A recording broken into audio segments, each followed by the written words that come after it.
Right, good afternoon, everybody. Thank you for coming this afternoon. For anybody who doesn't know me at the far end of the room, my name's Brenda Massey and I'm currently Chair of the Fire Authority. We have an agenda and start with the apologies for absence. I have apologies from Councillors Goggin, May, Thomas, Varney, Walker, Payne, Riddle and Eddy, and also James Mason, the independent person. Does anybody know anyone else who's not here? I think that accounts for everybody. Okay. Right, I'll hand over to you, Simon, for the evacuation procedures. Yeah, thank you, Chair. Members, we're not expecting a fire alarm test today, so if it does actuate, then we'll be expected to leave the building. You can leave the building through any of the doors that you entered into. You can either go left or right down the corridor, which will lead to an exit point. But if your exit is not blocked in the central corridor, please go down the central staircase and congregate in the rear yard where we'll undertake a roll call. Thank you. I haven't received any declarations of interest from anybody. Nobody want to make a declaration now? No? Okay. Public access, I haven't received anything there. And I'd like to welcome you all to the meeting today and to confirm that this extraordinary Fire Authority meeting is taking place at Severn Park. This is for the benefit of the video. And we're also recording the meeting for the public to view on the Fire Authority YouTube channel. So I'd like to ask members to introduce themselves. I think, should we go around this way? Would you like to start over there? Hello everyone, I'm Councillor Onkar Seni from Baines, Combe Down. Good afternoon, I'm Councillor Liz Brennan for French Inn Down End, South Gloucestershire. Afternoon, Councillor Steve Smith, Westbury on Trim and Henleys, Bristol. Hello everyone, Councillor Philippa Hume, Horfield, Bristol. Thanks. Good afternoon, I'm Councillor Ron Hardy for Emerson's Green from South Gloucester. Jane Stansfield from Thornbury, South Gloucestershire. Councillor Ben Nutland, Yate North, South Gloucestershire, Vice Chair of the Avon Fire Authority. Councillor Martin Williams, North Somerset Council, Cewstoke Ward. Councillor Yassin Mahmood, Lawrence Hill, Bristol City Council. Mark Sharford, the Police and Crime Commissioner for Avon and Somerset. David Wilcox, representing Lockleys in the fine city and county of Bristol. Richard Tucker, North Somerset Council, Weston-super-Mare, Milton Ward. Introduce myself. My name's Brenda Massey. I'm Councillor for Southmead Ward in Bristol. And I'll now like to ask the officers to introduce themselves. Where do we start? I think we start. Yes. Yeah, good afternoon, members. Steve Imrie, one of the Assistant Chiefs. Good afternoon, Angie Feeney, Director of Corporate Services. Afternoon, members, ladies and gentlemen. Simon Shilton, Chief Forester. Good afternoon, Amanda Brown, Clerk to Avon Fire Authority. Good afternoon, Richard Welch, Assistant Chief Fire Officer. Good afternoon, I'm Verity Lee, Statutory Finance Officer. Good afternoon, Emma Bowen, Democratic Services. Good afternoon, Pete Davis. I'm the Service Liaison Officer with His Majesty's Inspectorate of Constabulary and Fire and Rescue Services.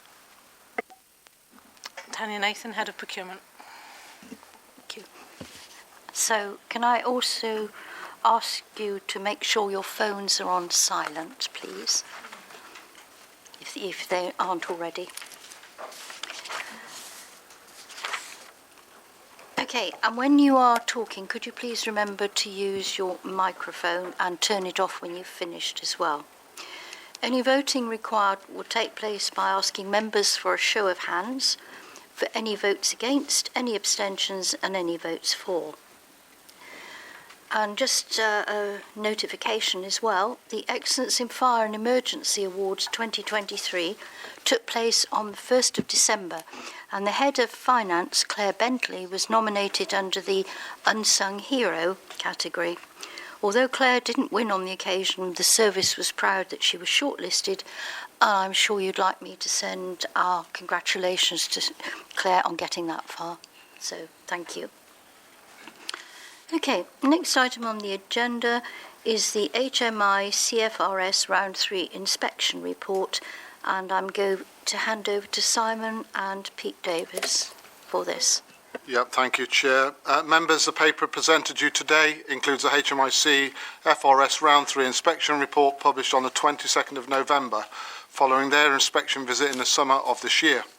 The recommendations within the report are for members to note the content of this paper and the HMIC FRS report, and note the work currently in progress to address the formal recommendations from the HMIC FRS. There is no doubt that the report makes for some uncomfortable reading, and that I am deeply saddened by the findings of the Inspectorate, despite the efforts of many staff across the service. Members will know that significant work was already underway to respond to the recommendations of Round 2 inspection reports, but it is clear that whilst work and plans have been ongoing, the pace has not met the expectations of the HMIC FRS. Immediately following the inspection, the HMIC FRS issued 2 accelerated calls of concern on the 16th of August, and since that date I've prioritised work activity and resources to accelerate delivery against the action plans submitted to the HMIC. Members are invited to scrutinise the action plans in Appendix 3, which show that significant amount of activity has taken place to address these concerns, and in fact in relation to the mobilising system, all actions have now been completed. Whilst there is still some additional work to follow, all effort has been focused on technological fixes to solve the problems identified by working with our suppliers and also our staff. Work continues to be prioritised to focus on the capture of risk information.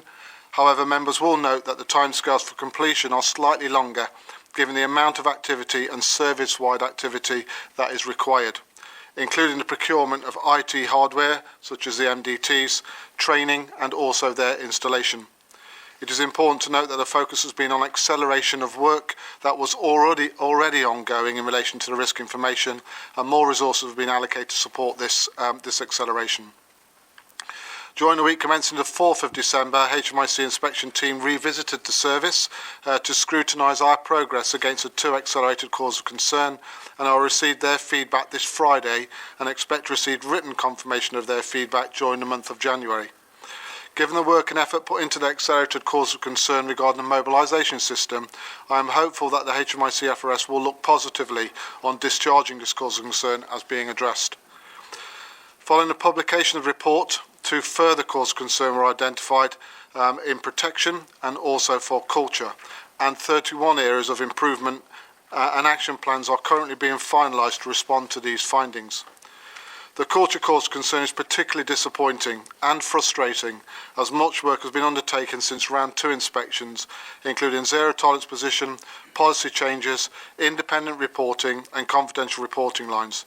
This also includes delivering almost all of the recommendations within the sector-wide Spotlight report on culture published by the HMIC FRS in March of this year. During my leadership, I've been clear on my commitment to culture improvement, where staff are able to be the best version of themselves.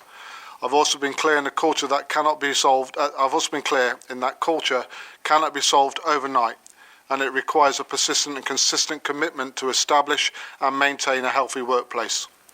Since the release of my zero tolerance position, I have utilised external legal HR investigators, resulting in disciplinary sanctions, including dismissals from the service on the basis of behaviour.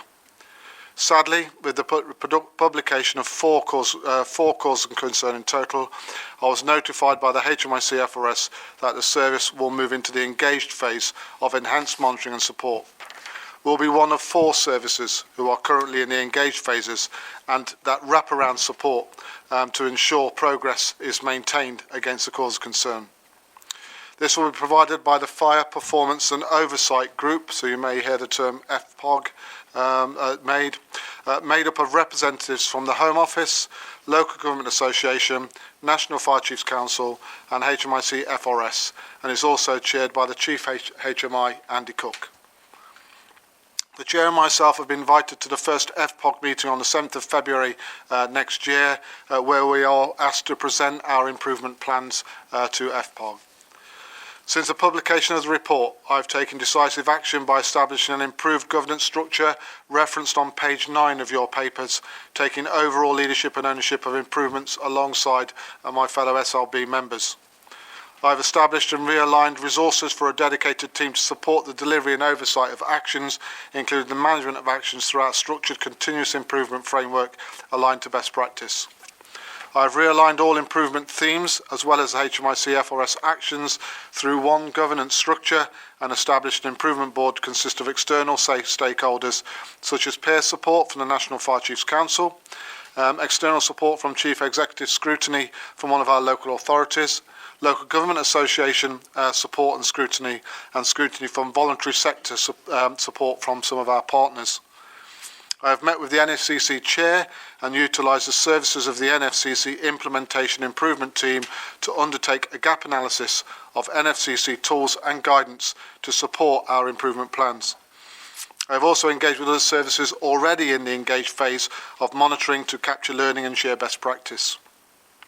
I've engaged with all areas of service to keep them informed and provide direction on my priorities in the coming months. Members, we must not underestimate the amount of work that is needed, and that for sustainable change to occur and prevent the service from reacting to various recommendations and inspections, this will be a journey to demonstrate incremental improvements on the backdrop of budget restrictions and resource pressures. Investment will be needed to achieve the goals of sustainable improvements. Members, I present the paper today and invite you for questions. Thank you. Thank you. Members, any questions?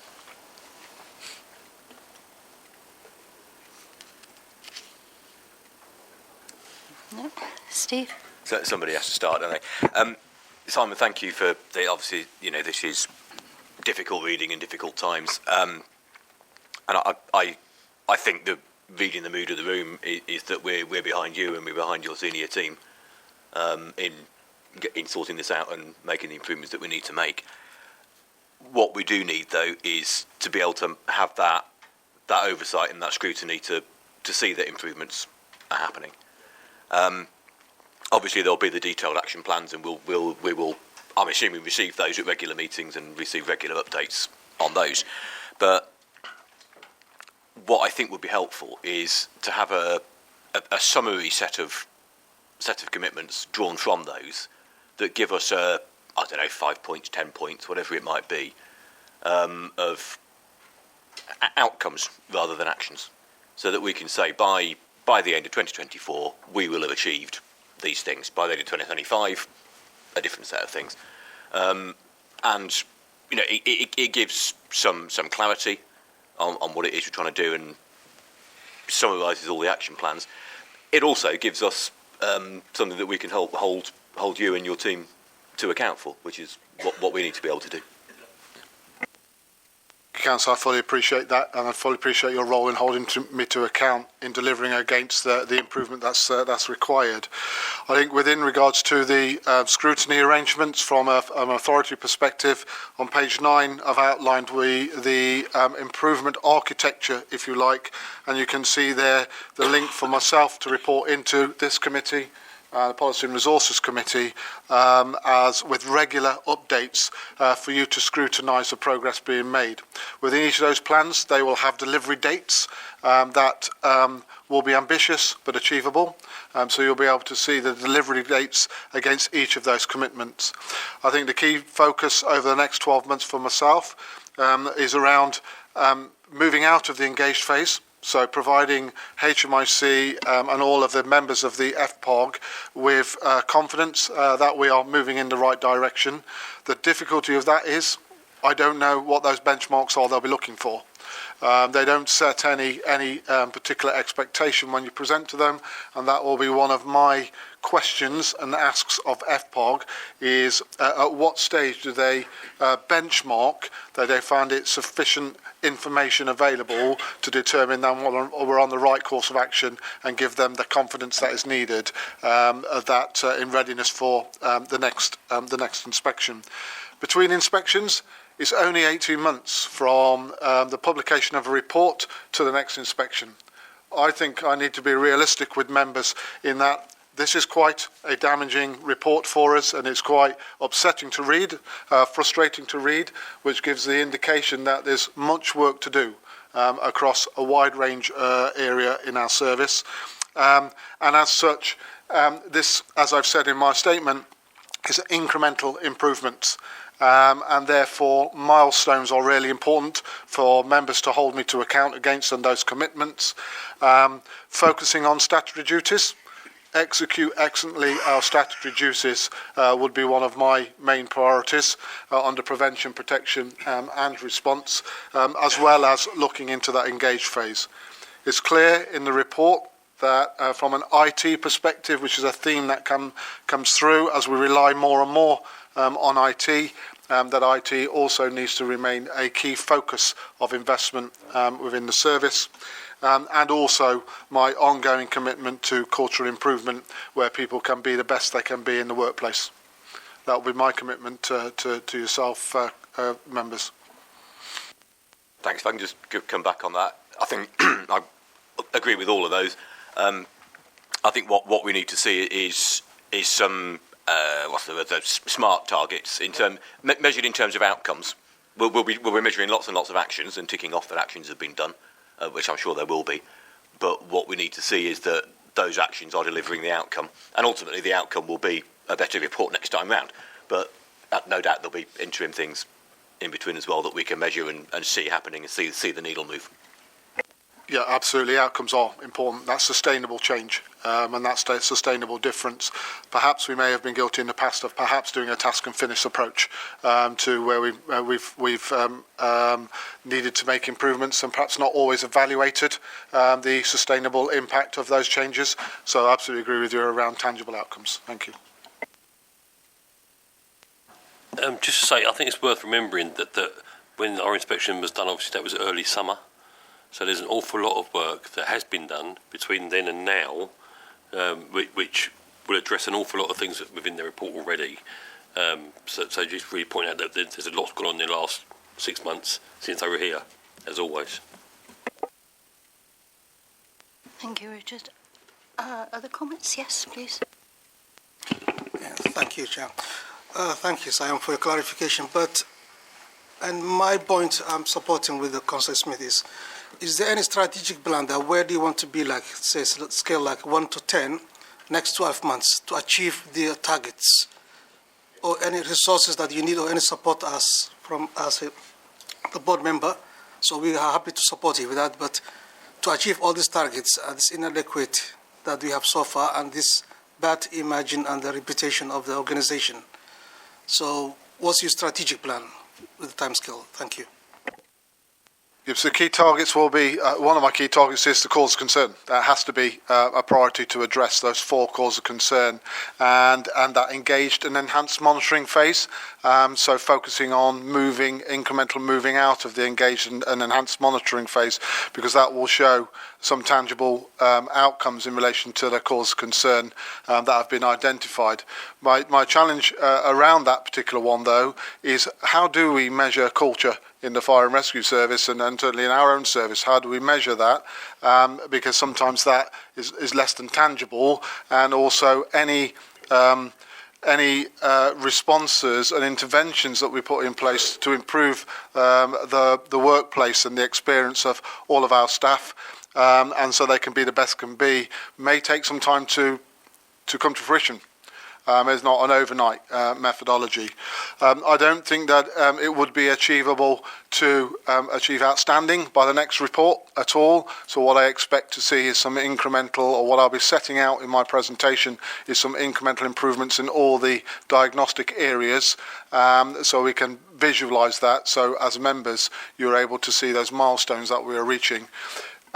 We can set our own milestones internally, and I'll present those to you in terms of what I hope to achieve by when with our action plans. That will be tested at the next HMIC FRS inspection. However, as part of the cause of concern, we do get regular touch points now back from the inspectorate back into the service. As mentioned, last week we had a team of inspectors in last week to look at our 2 accelerated cause of concern. They provided me feedback on Friday, and they'll be writing back to myself and Brenda in terms of their findings to give an indication of whether or not they are happy with the progress that will be made against our commitments from that perspective, and I'll be sharing that with members as and when that becomes available. Richard and then David. Yeah, thank you, Chair. I noticed that the Inspectorate pulled us up for response to incidents, and obviously we've got proposals to reduce the number of firefighters. So obviously in terms of matching those two, sort of, they don't sort of match up in terms of being able to get to the improved responses at the end of the day. It's probably the quickest way to say it, I guess. I don't know how we're going to achieve that when we've got less operational staff. Sure. Yeah, the response to incidents is in relation to the mobilising system, is what they refer to in the report, and they're linking that. The way that it was published, credit to staff in control and fire control, it was perhaps represented in a manner which might give rise to a consideration that it was the whole mobilisation system that was suffering the technical freezes. I can categorically give an assurance to members we never failed to mobilise an appliance as a result of a technical issue. It was not the whole mobilising system. Fire control staff worked incredibly hard. We had contingency plans in place. We always have backup arrangements. It was individual consoles that were suffering in isolation from the whole system, that was suffering from technology issues, and as such it didn't prevent us from mobilising any appliances. And in the same way as we discussed this morning, in respect to any structural changes with the crewing of appliances, we'll still have the same number of appliances available from the same number of fire stations, and as such the same mobilising criteria will still exist. David? Thank you, Chair. Simon, I'd like to delve into, expand on, I think, the point that Richard was trying to make about making the best use of resources. Considering that the HMI have called in about how we actually use our resources, and particularly in terms of overtime, have you had any feedback, direct feedback from them about the crewing changes that you proposed at the last full meeting of the Fire Authority, please? The short answer is no. I wouldn't expect them to provide any view of that. Their considerations around how we utilise the resources that we've got, as opposed to what any models that we might adopt. So in relation to productivity is where their focus is in respect to prevention, protection and response. Particularly prevention and protection is where their focus is, and how we utilise our resources to be able to provide that service to our communities. So the short answer to your question around whether the HMI have made any comments, no, but I wouldn't expect them to either. It's not something that they'd ordinarily done. So the HMI wouldn't have an opinion about whether the correct number of people are crewing vehicles, for instance? No, there's an opinion on whether or not we are managing risk in relation to our integrated risk management plan, and where we're placing our resources, and are we making best use of the resources that are available. That's where their opinion would be in terms of productivity. They won't make an assessment on how we. They won't make a view on how we manage the placement of our resources against the risk profile of our organisation. They'll make a judgment of whether or not we're using the right data available to inform an integrated risk management plan. I've got Mark and then Ben. Chair, thank you very much. And to both you, Chair, and to the Fire Chief, can I just say that I am fully supportive of all the activity that you are going through, and all the processes and the plans that you're making in order to try and improve the situation. And in practical terms, it's more than just support from a morale perspective. It's about, is there anything that we can do to help support from a technological perspective? Can we share resources in order to help you? And also perhaps in a comms and a planning way, and I'll come back to that in a moment. Having read the report in brief, the two areas that concern me the most that I suspect you are looking at are the effectiveness piece of understanding the risk of fire and other emergencies based as inadequate, because that's your bread and butter. And so there's some issues to address there, I think. And the other one, as you so rightly have said, is promoting the right values and cultures. And those are always incredibly difficult to change, and you can't change them quickly. And a culture change programme from many leadership establishments will tell you will take between 5 and 10 years to achieve. So from that perspective, you've got to balance the reality of what you are, where you are at the moment, and how fast you're going to be able to get out of the engage phase. And I also think that Andy Cook is a realist about these things too, and he wants to see you on that journey and well set on the journey. I'm not sure he expects you to be completely finished on each one. So there's some hope there. Councillor Steve made a very good point about effectively a route map out of this, and I think it's helpful both for the internal audience and the external audience to understand what that route map looks like. And as you go through it, those decision points and where you've achieved particular grades, and it's worth making it as simple as possible, but making sure that the public do get to see it as well. I note in your plan you have lead officers. If I understand the definition of those lead officers, they seem to be part of your sort of senior leadership team. I just wonder whether it might be worth designating a name slightly lower down who is the doer, rather than just the person overseeing it, because once you've got a named person, it's a bit more easy to hold them responsible in a positive and supportive way. I mentioned to you sort of when we had a coffee or met over the coffee kettle the other day, Gloucestershire Police are one of the fastest organisations ever to come out of Engage, and it might be worth talking to them about the processes they put in place and that regular liaison that they created with the inspectorate in order to try and achieve that. And they're not so far away to go and have a chat with. And then finally, communications. I think this is really the most important bit of all of this, is your plan around the information campaign to support this work. And certainly please feel free to come and talk to the police's comms team about a plan if you thought it would be helpful for somebody to sort of look over it.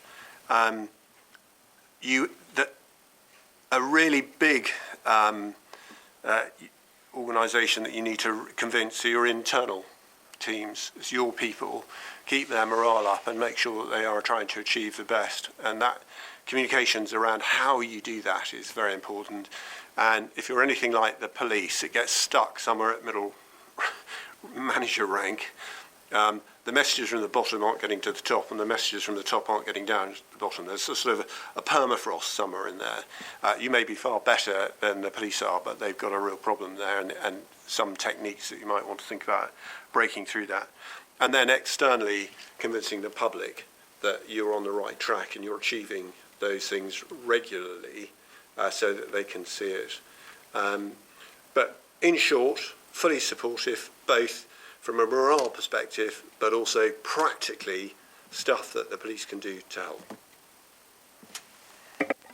Thank you, Mark. Just in response to a couple of those points, if I may, in relation to engaging with the police, I've met just recently with Sarah Crew and already identified some opportunities, particularly around some of their development activity that's taking part in the different leadership, different leadership levels. I've yet to reach out to Chief Constable Gloucester Police, Gloucester Constabulary. I have reached out to the Chief Officer, Gloucester Fire and Rescue Service, who has given me some indications already. So it might be my intention to reach out as and when I've had next opportunity, really. In relation to the effectiveness of the management of the risk,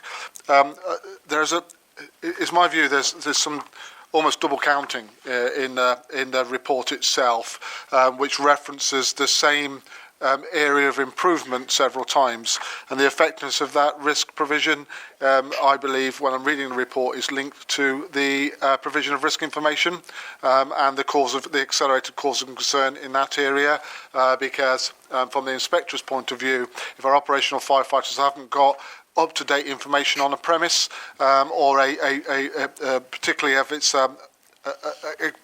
if it poses significant risk, both on its occupational level or its manufacturing process or whatever, that's where the HMRC FRS's viewpoint is that places firefighters and the community at risk. We train our firefighters. I have every confidence in the competence of our firefighters and my incident commanders in the development that they receive to assess a risk when they become faced with it, and use all of their skills, knowledge and expertise to develop an appropriate operational plan from that perspective. Nevertheless, it is an area for improvement that they've identified. Just trying to pick up in terms of the comms plan so far. I am working with media team in relation to the communications, how we make sure that's internal and external. We already have an existing regular round of visits through myself and SRB colleagues through every single workplace, and that's a rolling basis. Since the publication report and indications to me of what the report might contain, I've also met with all of our middle managers as well on a personal level. I've done a service-wide briefing as soon as it was released, and gave opportunity for colleagues across the service from all areas to ask questions and raise any concerns they may have about the report itself. And that is also published on our internal comms mechanism, so people can revisit that. That included a presentation of all of the areas. So I'm continually engaging with staff, answering questions, reassuring. Undoubtedly, this has an impact on all of our organisation and all of our staff, despite, I could say, the incredible hard work that is taking place right across our organisation. And I'm very, very conscious of the impact of that, and how we need to respond positively, but also start to bring some good news stories back into the organisation around our progress, because I personally do not believe this is truly reflective of the reality of our organisation. Nevertheless, of the majority of the hard-working staff that work for us, nevertheless, it has identified some areas that we need to improve on, which I accept and take on the challenge. Thank you. Ben?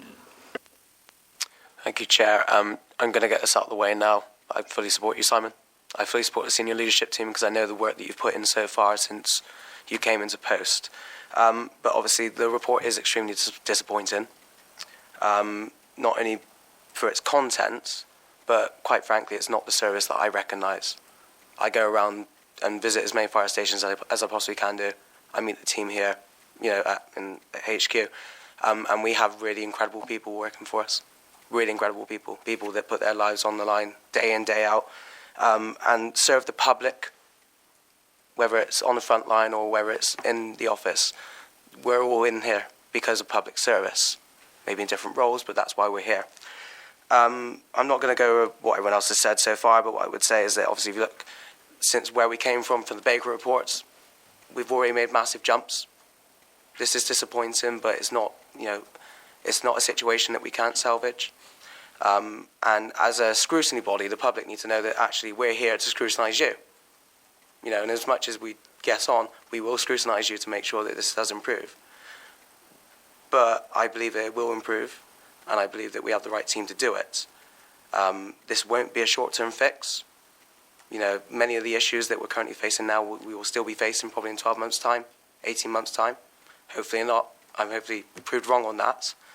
But as long as we can see the progression and that we're on the right track, I think that's what this body needs to know. And obviously, what Councillor Smith has said in terms of smart targets, going forward, maybe condensing it down to 5 or 10 key areas in terms of within 12 months, we will hit this. This is our plan. Then I'm sure you have the full backing of this board and its members. But for the public's point of view, we are here to scrutinise you. We will scrutinise you. But at the end of the day, I'm sure I can speak for most people in this room that you have our full backing and that we believe in you. Okay? is all I want to say. Thank you, Ben, for your kind words. Undoubtedly, when I saw the outcome of the inspection, it was personally heartbreaking. I know my fellow SRB colleagues also feel that way, particularly with the effort that I know a lot of our staff have been putting in on a day-to-day basis right the way across, and how they serve our community. And it's a privilege to be a public sector worker and work for the Fire and Rescue Service. So that's why it's particularly heartbreaking to read some of the findings of the report. I am particularly heartbroken by the assessment of culture. I'm meeting with the Inspectorate in January to really understand and really try to identify the evidence that they came to their conclusion, because of all of the work that we've put in right the way across the organisation, the commitment from all of our staff for being a healthy workplace has been unwavering, really, to be honest with you. So to move from good to inadequate with a cause of concern, I really want to understand how that has happened, whether that assessment was accurate the first time around or this time around, but I really do want to get to grips with that so we can respond positively to the findings of the Inspectorate. And I know that this is not a reflection of Avon Fire and Rescue Service that I work in, but as I said, as heartbreaking as this, we need to respond. There has been findings, and we will respond positively. I think for a lot of the members here that know the amount of work that you put in terms of just really on culture, that was the disappointing part of this report. And quite frankly, we can always do more. We can always keep pushing to make sure that the service is as inclusive as it can be. That that everyone in the service feels like they're getting the right workload and actually being treated with respect that they deserve. Once again, that's not a reflection on the service that I've seen. But I think that where we are going in the right direction, and that quite frankly that you will take us there. But once again, you have my full support. Philippa. Two things. Once again, I share that disappointment, and I think it's really important. I can see some very, very tired-looking faces around the room, and I hope that you can all take a bit of time to relax and recover, because you'll need that strength to keep going over the months that come. And so, I really, really hope that you can look after yourselves as well as the organisation. And the second thing is just a small suggestion. You might already do it, I don't know. I couldn't see a reference to it here. But in some places I've worked in where you've needed to improve, there's been a very small group of people from all levels, from all backgrounds, just get together perhaps once a month or whatever, just to sort of throw ideas around, just so you've got that input from all levels. And I don't know if that might well be something you do, but if not, that's a small suggestion. Thank you. We do have working groups, but I think there is potentially some opportunity to expand on those where we engage with all over the service. Yeah. Thank you. Steve?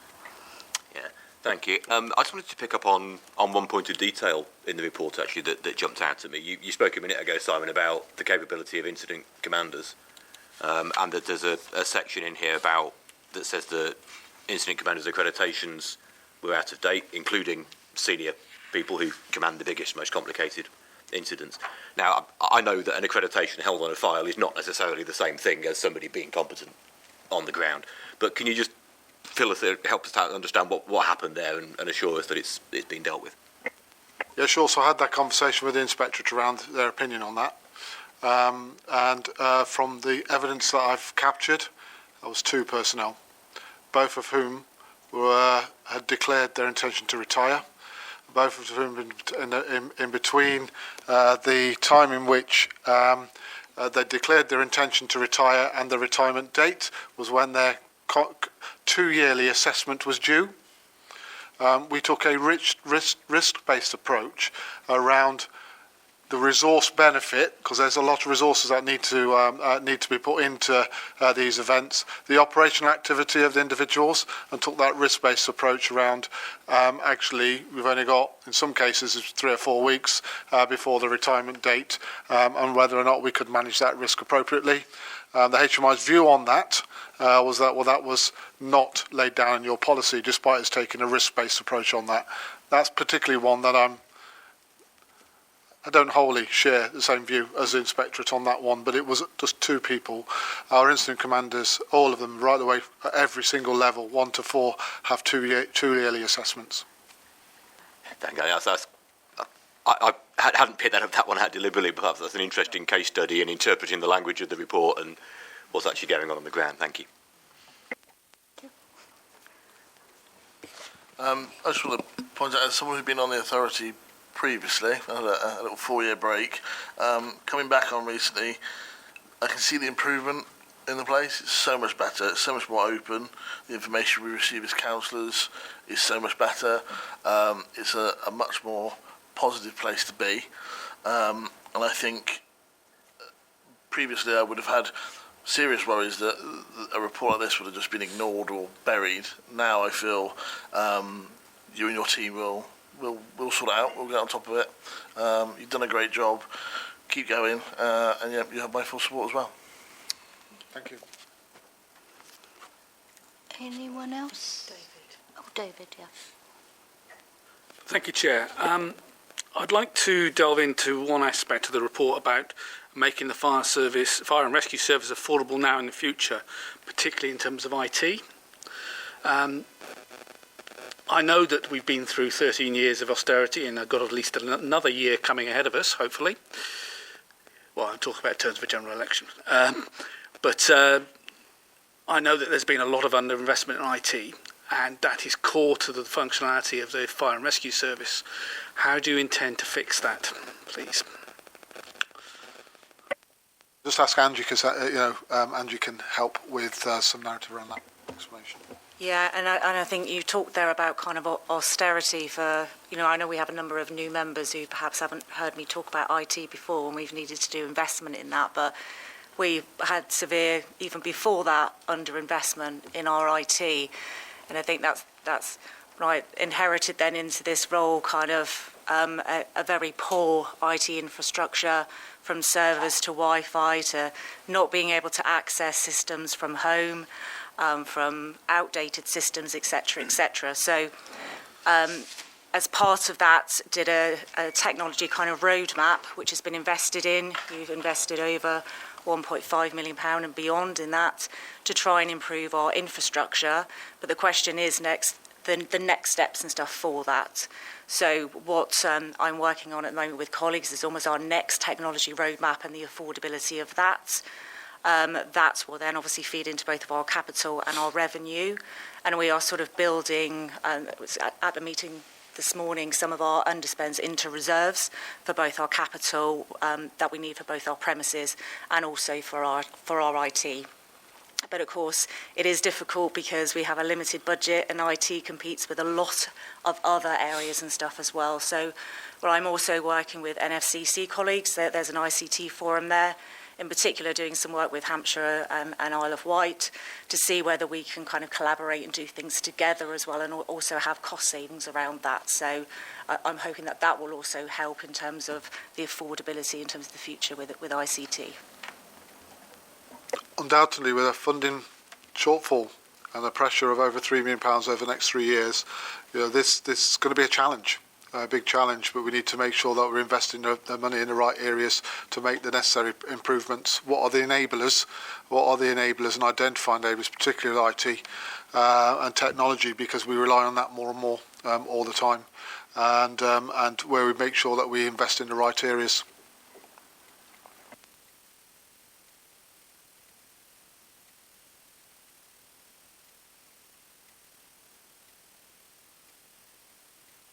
Well, on a personal level, I'd like to thank Simon and all the officers that are working on this, and in fact everybody involved, because it is going to be a lot of work, but I'm confident that you can all help out as members of the Fire Authority, and also that staff in general will come and join in and make this the best place it can possibly be. It is a good place already, but I know there's a lot to do. So Thank you all for coming today. I don't think we've got... I was going to do that, but I don't think there's anything else other than that on here, is there? No. Okay. Shall I read the recommendations? Please. Does that help? So the recommendations of the report are: the Fire Authority is asked to note the content of this paper and the HMICFRS Round 3 inspection report provided at Appendix 1, and B, note the work currently in progress to develop the Round 3 inspection action plan to address the formal recommendations from HMICFRS in compliance with the Fire and Rescue National Framework for England. So it's to note both of those things. Okay. Everybody happy with that? Right. Thank you all very much for coming. We've got work ahead of us, but I'm convinced that everybody's on board with this, and I hope you all are.